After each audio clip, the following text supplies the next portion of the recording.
Hey everybody, Wyoming James checking in with you.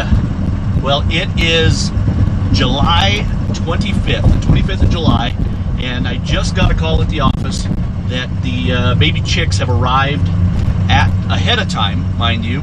The baby chicks have arrived at the post office, so I am headed there now to pick up the baby chicks, and we are going to get them home, get them in the brooders so that we can start Operation Chicken Farming 2018. So let's go check out the post office, see what's going on there. Stand by.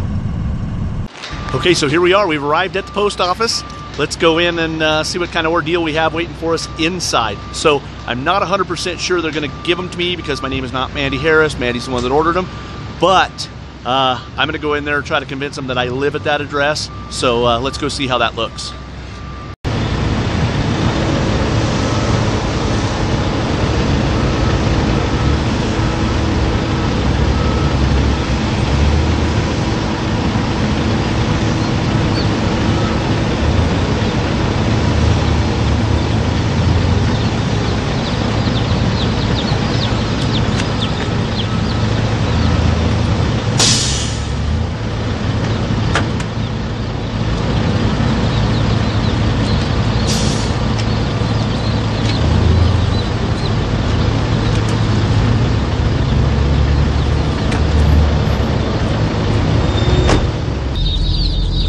All right, well, they wouldn't allow me to record inside. They asked me real polite. They're like, yeah, could you not do that in here? No problem, federal facility, I don't care.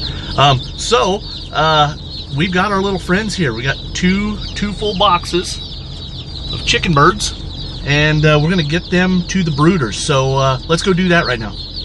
Okay. So, hey everybody, Wyoming James checking back in. Okay, so we have the chicks here in the brooder room. You can hear they're still with it. I've switched into some more suitable chicken farming attire. So we're going to, what we're going to do now is we have the brooder boxes set up, and they've got pine shavings in them and the waters in them. And then later on this afternoon we'll introduce feed to them. But for right now, we want to get them out of here, get them in the boxes, introduce them to that water so that way they can start drinking. I'm sure they're starting to get a little dehydrated. And because of that, I went ahead and I added a little bit of electrolyte to their water.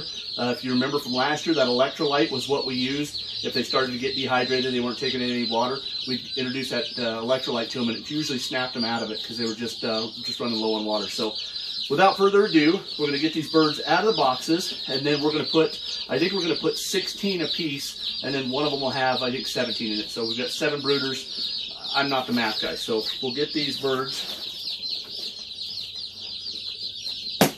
Now we used a different hatchery this time, and because of that, I really don't know what we're going to end up with as far as mortality.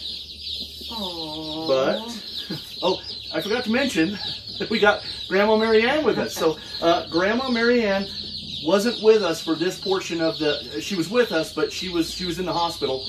She was in there having that was it your appendix or appendix removed. So we've got our little baby bird friends here, and all we're gonna do is grab them out, just grab them out like a little baby bird. Oh, got 2 of them, sorry.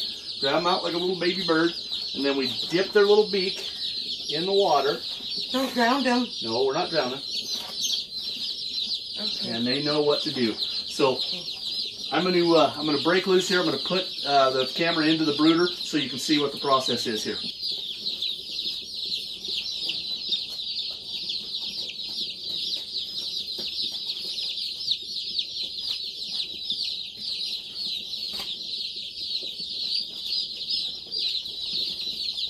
And that one went right into the water. They're both walking through it. Yeah, well, a little bit figured out. Oh, they're so cute. All right, so this is what happy little baby chicks look like right here.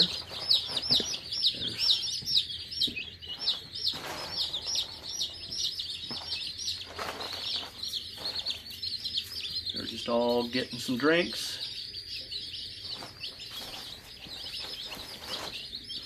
and kind of getting accustomed to their new surroundings. So that's it. We got them in there. We're going to, like I said, we're going to let them get acclimated. We'll introduce some food to them here in just a little bit, and then we'll go from there. It's Operation Chicken Farming.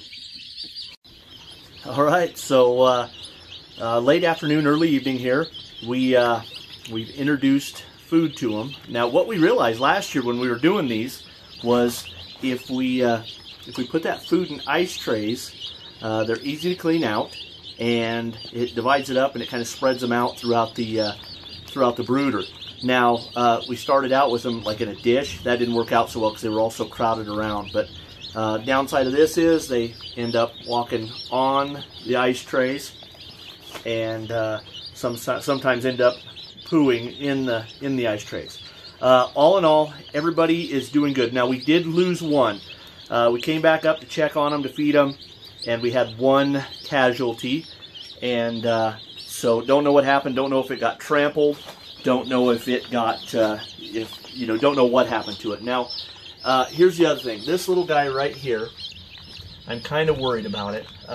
He's not moving around really good. He's not taking a lot of water. Give him some more of that electrolyte water.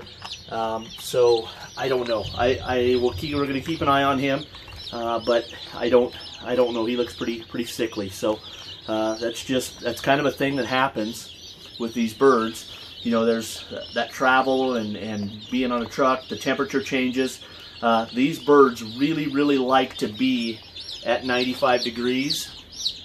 We've got them at 93 right now, and we've now some of you may question what we're doing here.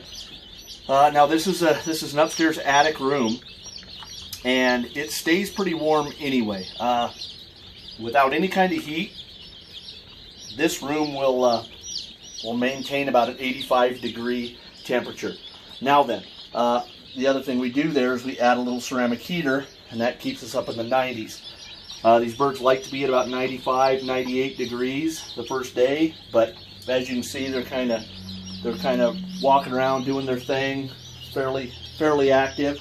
They're not just huddled up. So we've got the temperature right, and we'll just kind of keep it there. So just wanted to check in with everybody, let you know how our baby birds are doing so far. So that's it from the brooder room. So we'll see you tomorrow.